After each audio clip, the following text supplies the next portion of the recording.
Facebook ကအပြီးဖြစ်နေအားလုံးပဲမင်္ဂလာပါကျွန်တော်ဒီနေ့ဝေလို့လေးမှာတော့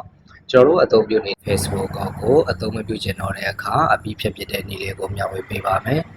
ပထမဆုံးအနေနဲ့ကျွန်တော်တို့ကကိုယ့်ရဲ့ဖုန်းထဲမှာရှိတဲ့ Facebook software တွေကိုဝင်ပေးလိုက်ပါ Facebook ထဲကိုရောက်ပြီဆိုရင်တော့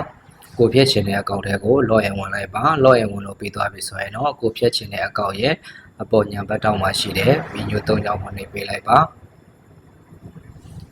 setting ကိုနှိပ်ပေးလိုက်ပါစီမိုးအကောင့်စင်တာကိုနှိပ်ပေးလိုက်ပါအပေါ်ကိုနည်းနည်းဆွဲတင်ပေးလိုက်ပါ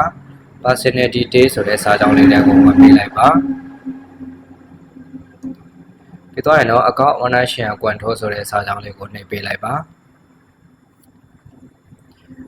ဒုတိယစာကြောင်းဖြစ်တဲ့ deletion ဆိုတဲ့စာကြောင်းကိုနှိပ်ပေးလိုက်ပါအကောင့်ကိုနှိပ်ပေးလိုက်ပါပြီးတော့ရင်တော့ကျွန်တော်တို့ကကိုယ့်ရဲ့ Facebook အကောင့်ကိုအပြီးဖြတ်ပြမှာဖြစ်တဲ့အတွက် delete အကောင့်ဆိုတဲ့နေရာမှာအပြောင်းဆက်လေးချလိုက်ပါ